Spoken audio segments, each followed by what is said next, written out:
नमस्कार, आप देख रहे हैं हकीकत क्या है। मैं हूं सौरभ शर्मा। पाकिस्तान का नया फील्ड मार्शल और army chief general Syed Asim Munir Ahmed Shah कुछ घंटों पहले रावलपिंडी में डिनर होस्ट कर रहा था। फील्ड मार्शल वाली नई वर्दी में दिखे मुनीर ने डिनर के लिए पाकिस्तान के राष्ट्रपति आसिफ अली जरदारी को बुलाया, पाकिस्तान की प्रधानमंत्री शहबाज शरीफ को बुलाया।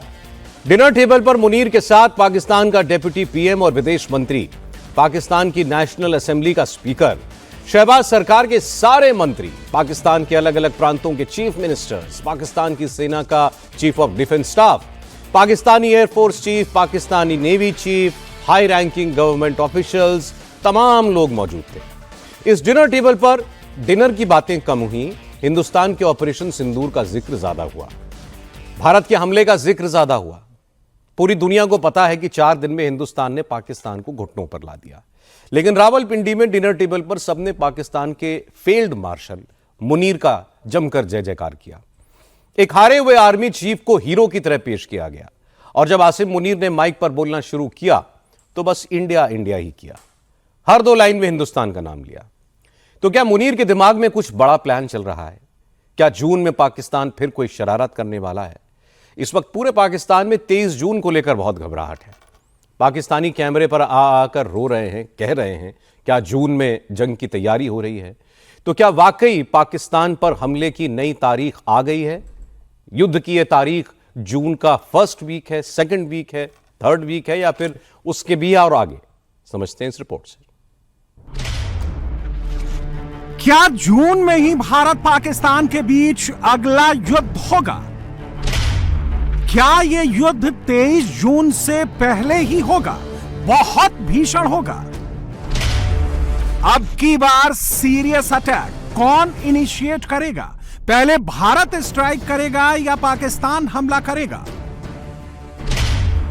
युद्ध की एग्जैक्ट तारीख क्या होगी? 23 जून से पहले फर्स्ट वीक में, सेकंड वीक में या थर्ड वीक में ऑल आउट फाइट शुरू होगी? पाकिस्तानी 7 जून की तारीख बता रहे हैं। अंदर ही अंदर मोदी से बहुत घबरा रहे हैं। चीख चीख कर हर दिन, हर घंटे पाकिस्तानी यही बता रहे हैं कि भारत घर में घुसकर मारेगा, फिर से हमला करेगा। हिंदुस्तान हमला करेगा, यह तो तय है। कब करेगा, कैसे करेगा, यह पाकिस्तान के लिए सरप्राइज है। भारत अगला हमला बहुत जल्द करेगा। क्यों करेगा, इसकी वजह हम आपको बता सकते हैं।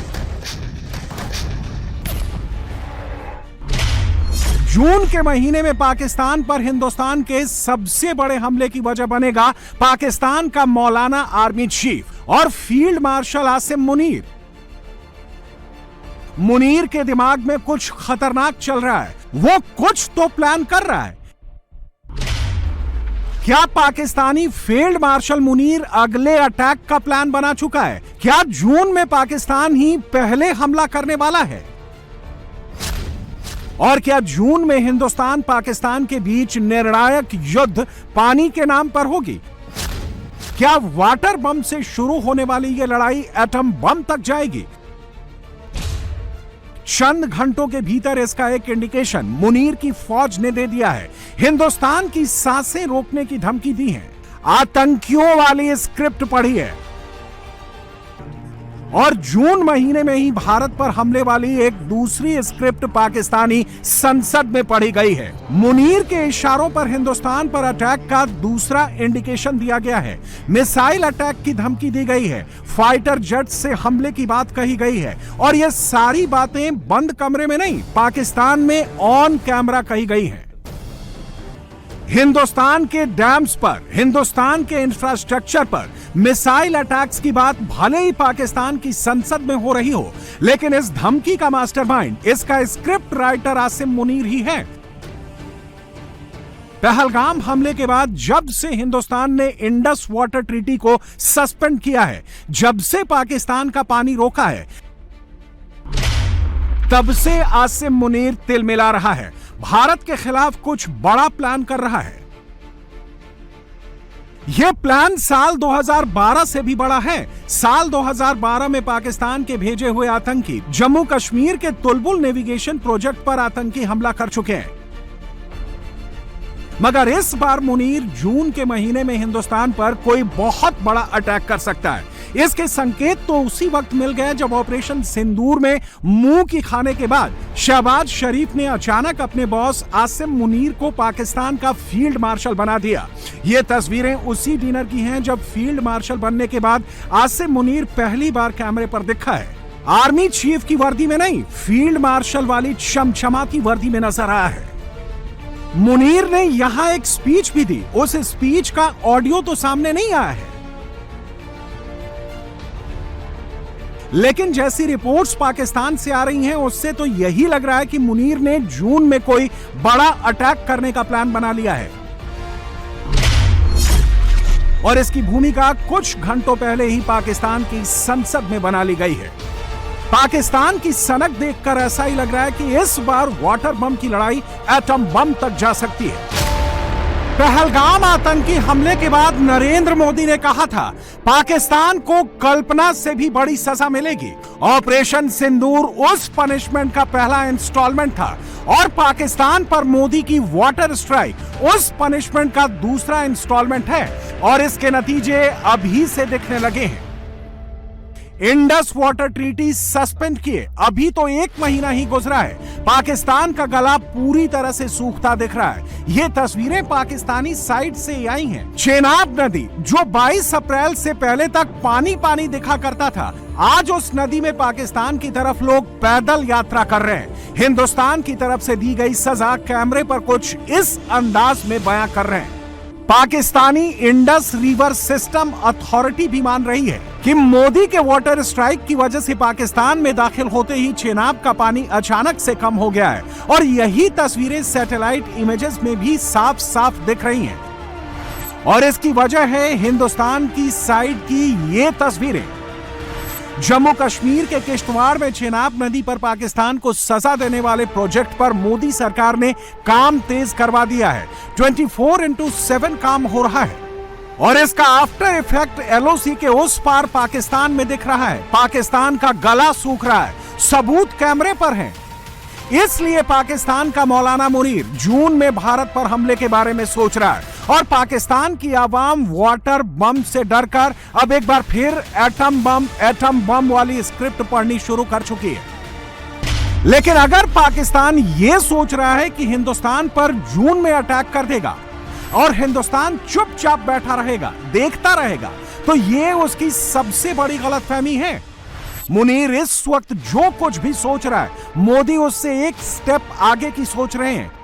मुनीर को रत्ती भर अंदाजा नहीं है, लेकिन नरेंद्र मोदी ने पाकिस्तान के जून वाले किसी भी मिस एडवेंचर का प्लान पहले से ही रेडी कर रखा है और इसका ट्रेलर ऑपरेशन सिंदूर में ही दिख गया है, जिसकी अब कुछ नई डिटेल सामने आ गई है। 9 और 10 मई की दरमियानी रात को हिंदुस्तान ने सिर्फ 8 घंटे में पाकिस्तान को सीज फायर के लिए भीख मांगने पर मजबूर कर दिया। इंडियन एयरफोर्स ने पाकिस्तान के एयर बेसेस, एयर एसेट्स और एयर डिफेंसेस को सिर्फ 4 मेजर स्ट्राइक में बर्बाद कर दिया। नई डिटेल्स के मुताबिक इंडियन एयरफोर्स ने 9 और 10 मई की रात को पाकिस्तान पर 4 बार प्रिसीजन मिसाइल्स दागी। राफेल से स्कैल्प मिसाइल दागी गई और सुखोई 30 से ब्रह्मोस मिसाइल दागी गई, जिसने पहली स्ट्राइक में नूर खान एयरबेस पर पाकिस्तान के northern air command control network को तबाह कर दिया। इंडियन एयरफोर्स ने जो आखिरी स्ट्राइक की थी वो पाकिस्तान के जैकोबाबाद में भोलारी एयरबेस पर की थी।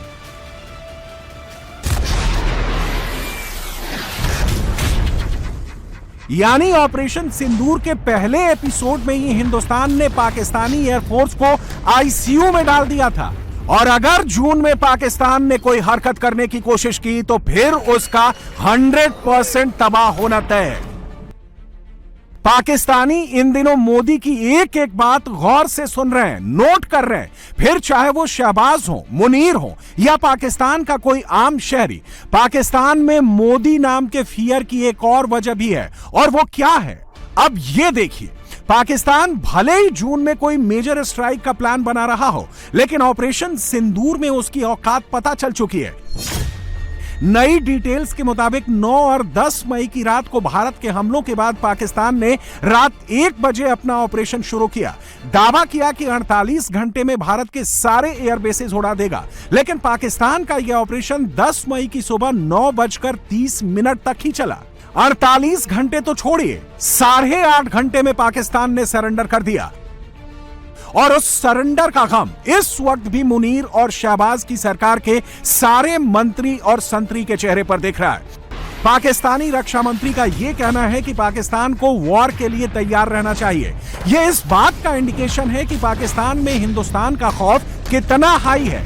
ऑपरेशन सिंदूर के बाद पाकिस्तान के इस खौफ में और ज्यादा इजाफा हो गया है। और अगर मुनीर जून के महीने में कोई अटैक प्लान करने के बारे में सोच भी रहा है तो यह उसकी बहुत बड़ी गलती होगी, जिसकी उसे भारी कीमत चुकानी पड़ेगी। योगी आदित्यनाथ पाकिस्तानी टेलीविजन पर अचानक हेडलाइन बन गए। योगी ने पाकिस्तान के इकोसिस्टम को बिल्कुल तिलमिला दिया। योगी ने पाकिस्तान को कहा कि अब उसका समय पूरा हो गया है, और इसके बाद पाकिस्तान में उनके बारे में 15-15 घंटे दिखाया जा रहा है। पाकिस्तान की पूरी आर्मी योगी आदित्यनाथ के पीछे लग गई है। पाकिस्तान के टीवी चैनलों पर पत्रकारों को योगी आदित्यनाथ के पूरे टेप निकालने को कहा गया है। क्या योगी आदित्यनाथ की भविष्यवाणी सच साबित होने वाली है? क्या अगले अगस्त तक पाकिस्तान में कुछ बड़ा होने वाला है? अब उसका समय आ गया है। वो अपने ही कृत्यों से अब अपनी सजा पा रहा है। क्या पाकिस्तान पर योगी की भविष्यवाणी सच होगी? क्या पाकिस्तान ही खत्म हो जाएगा? और ये आतंकवाद, मैं विश्वास के साथ कहता हूं, ये पाकिस्तान को ही ले डूबेगा एक दिन। अब ज्यादा दिन नहीं रहे पाकिस्तान के पास। 14 अगस्त 1947 से 2025, क्या यही पाकिस्तान की टाइमलाइन है? पाकिस्तानी फौज, पाकिस्तान की सरकार जिस तरह आतंकवाद को खाद पानी दे रहे हैं, वो एक दिन पाकिस्तान को ही समाप्त कर देगा। अब सवाल उठता है कि पाकिस्तान कैसे खत्म होगा? शहीद जाहिद रेगारी जिंदाबाद, पाकिस्तान मुर्दाबाद, मुर्दाबाद मुर्दाबाद, पाकिस्तान मुर्दाबाद, मुर्दाबाद मुर्दाबाद, पाकिस्तान मुर्दाबाद। पाकिस्तान में सिंध, बलूचिस्तान और खैबर पख्तूनख्वा यानी केपीके में आक्रोश रेड लाइन को छू रहा है।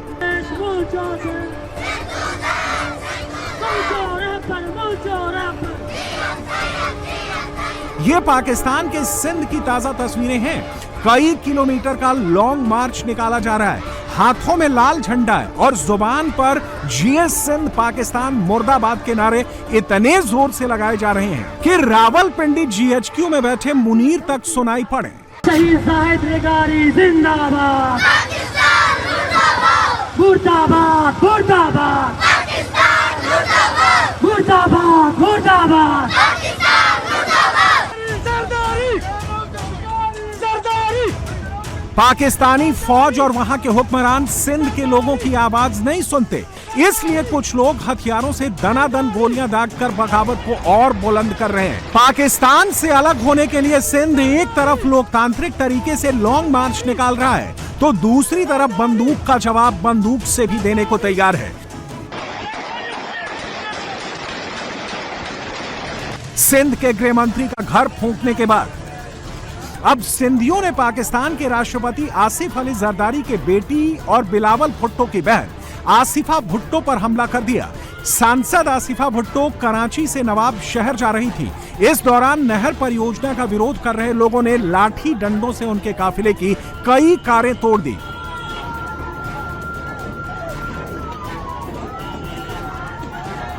पाकिस्तान में पानी पर सिंध और पंजाब आपस में जानी दुश्मन बन बैठे हैं। सिंध का पानी पंजाब ले जाने के लिए बनाया जा रहा कैनाल प्रोजेक्ट मुनीर और शहबाज शरीफ के गले की फांस बन चुका है। सिंध वाले उन ट्रकों को भी आग लगा रहे हैं जिनमें सिंध से अनाज भरकर पाकिस्तान के पंजाब ले जाया जा रहा है।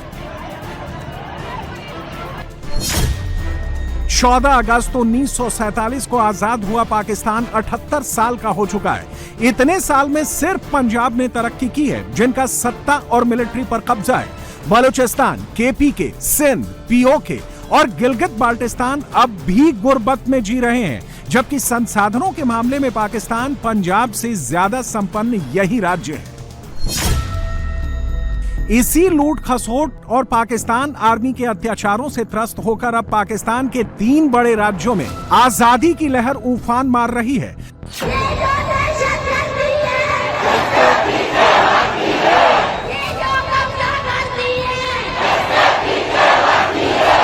पाकिस्तान का सबसे बड़ा प्रांत बलूचिस्तान में पाकिस्तानी आर्मी पर ताबड़तोड़ हमले हो रहे हैं। मुनीर की सेना बलोचों पर ऑपरेशन के नाम पर जितनी ज्यादतियां कर रही है, बलोच लिबरेशन आर्मी भी उसी जुबान में जवाब दे रही है। क्वेटा से लेकर ग्वादर तक बलोच जान हथेली पर रखकर सड़कों पर उतर आए हैं। मैरंग बलोच भले ही पाकिस्तानी आर्मी के कब्जे में हैं, लेकिन उन्होंने क्रांति की जो अलग जगाई है, अब वो मुनीर से संभलती नहीं दिख रही। केपीके में पश्तूनों ने मुनीर की आर्मी के खिलाफ हथियार उठा लिए हैं। तहरीके तालिबान पाकिस्तान, बलोच लिबरेशन आर्मी को तालिबान अफगानिस्तान ने एक प्लेटफॉर्म से जोड़कर जनरल मुनीर की मुसीबत पहले से ज्यादा बढ़ा दी है। मुनीर की मिलिट्री के लिए पाकिस्तान के अंदर ऐसा चैलेंज पहले नहीं आया। मुनीर ने अवाम का गुस्सा शांत करने के लिए पहले पहलगाम का दांव खेला और फिर युद्ध की बाजी खेली। पंजाब को छोड़कर पाकिस्तान में मुनीर की मिलिट्री को कहीं सपोर्ट नहीं मिला। अब पाकिस्तान का टुकड़ों में बंटना तय है। सिंध, बलूचिस्तान, केपीके अब साथ रहने को तैयार नहीं है। मुनीर के पास सिर्फ पाकिस्तान का पंजाब बचेगा, जिसे आज नहीं तो कल पाकिस्तान के ही पाले पोसे आतंकी खा जाएंगे, क्योंकि आतंक की उम्र लंबी नहीं होती। 78 साल बहुत हो गया। यही बात योगी आदित्यनाथ कह रहे हैं। अब नया भारत किसी को छेड़ता नहीं है, लेकिन कोई छेड़ता है तो उसको छोड़ता भी नहीं है। 124 लोग भारत के बहादुर जवानों के, भारत के तीनों सेनाओं के द्वारा संयुक्त रूप से की गई कार्रवाई में इतने 124 से अधिक आतंकवादी मारे जा रहे हैं, तो गलती भारत की नहीं, पाकिस्तान के उन लोगों की है जो लोग पाकिस्तान में बैठ करके आतंकवादियों को प्रश्रय दे रहे हैं, आतंकवाद को पनपा रहे हैं। और ये आतंकवाद में विश्वास के साथ कहता हूं, ये पाकिस्तान को ही ले डूबेगा एक दिन। अब ज्यादा दिन नहीं रहे पाकिस्तान के पास। वैसे भी हमारे एक पूज्य संत ने घोषणा की थी कि पाकिस्तान तो ये भविष्यवाणी है, पाकिस्तान का आध्यात्मिक जगत में कोई अस्तित्व नहीं है। और याद रखना, जिसका अपना वास्तविक अस्तित्व न हो तो वह कृत्रिम होता है, और कृत्रिम कोई भी चीज होगी उसकी एक निश्चित लाइफ होगी, उससे ज्यादा नहीं। 75 वर्ष बहुत जी लिया पाकिस्तान, अब उसका समय आ गया है, वो अपने ही कृत्यों से अब अपनी सजा पा रहा है। पाकिस्तान से पहले कौन कौन से मुल्क हैं जो वर्ल्ड मैप से गायब हो चुके हैं? चेकोस्लोवाकिया 1993 में टूटकर चेक रिपब्लिक और स्लोवाकिया नाम से 2 अलग अलग देशों में बंट गया।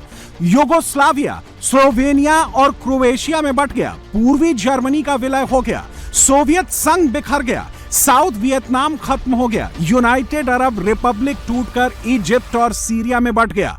अपने पड़ोस में तिब्बत भी खत्म हो गया। 1947 में भारत से अलग होकर पाकिस्तान बना।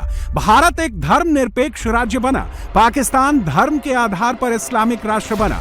पाकिस्तान ने 78 साल में दुनिया को सिर्फ आतंकवाद एक्सपोर्ट किया। पाकिस्तान के नए नए फील्ड मार्शल बने आसिम मुनीर उसी कट्टर विचारधारा को आगे बढ़ा रहा है।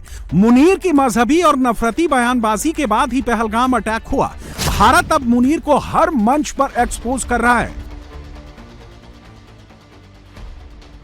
इनके पाकिस्तानी आर्मी चीफ थे उस समय। अब तो उन्होंने अभी बताया गया कि अपने आप को फील्ड मार्शल की घोषणा उन्होंने कर दी है। उन्होंने जो बात कही थी बहुत बहुत दुख देने वाली बात थी, और जो आक्रोश की बात अपराजिता जी ने कही वो आक्रोश की बात थी। लेकिन कौन जानता था कि एक हफ्ते के अंदर वो जो अपनी कही हुई बात है उस पर अंजाम भी हमको इतना बुरा दिखाएंगे, जो हमको देखना पड़ा, और जिसका दुख और जिसका हमको बहुत आक्रोश जिस बात पर है। लेकिन एक बात हमें याद रखनी है, क्योंकि हम जब भी आप लोग भारत से दूर हैं, भारत की बात जब भी करें तो हमेशा ये बताइए कि 2 रास्ते चुनने को मिले थे 47 में। एक रास्ता था सामूहिक रास्ता, जिसमें हम लोग ने ये निर्णय लिया था हम लोग सब मिलकर रहेंगे, एक ऐसा देश बनाएंगे, गुलदस्ते जैसा देश बनाएंगे जिसमें विभिन्न रंग के फूल, विभिन्न सुगंध के फूल एक साथ इकट्ठा होकर उसको भारतवर्ष कहेंगे, भारत माता कहेंगे। और किसी और ने एक देश बनाया था जिसने कहा था कि हम सिर्फ धर्म के नाम पर और धर्म के नाम पर एक देश बना रहे हैं। वो बात साबित हो गई, कुछ ही सालों में वो बात साबित हो गई कि धर्म के नाम पर देश नहीं बना करते हैं। जनरल आसिम मुनीर ने फील्ड मार्शल बनने के बाद डिनर पार्टी होस्ट की, जिसमें पीएम शहबाज शरीफ और प्रेसिडेंट जरदारी समेत पाकिस्तान के तमाम नेता शामिल हुए। मुनीर एक हारी हुई लड़ाई का जश्न 10 मई के बाद से ही मना रहा है, पर सवाल यह है कि जनरल मुनीर का जश्न कितने दिन चल पाएगा? हारी हुई जंग की पार्टी कब खत्म होगी? पाकिस्तान में अगली लड़ाई इमरान खान और जनरल मुनीर के बीच होनी पक्की है। मुनीर पंजाबी है और इमरान खान केपीके के पठान हैं। पाकिस्तानी आर्मी में पंजाबी मुसलमानों का बोलबाला है। पाकिस्तानी फौज में 65% जवान पंजाब से हैं, केपीके से सिर्फ 15% जवान हैं, सिंध से भी सिर्फ 15% जवान और बलूचिस्तान से 5% जवान भर्ती हैं।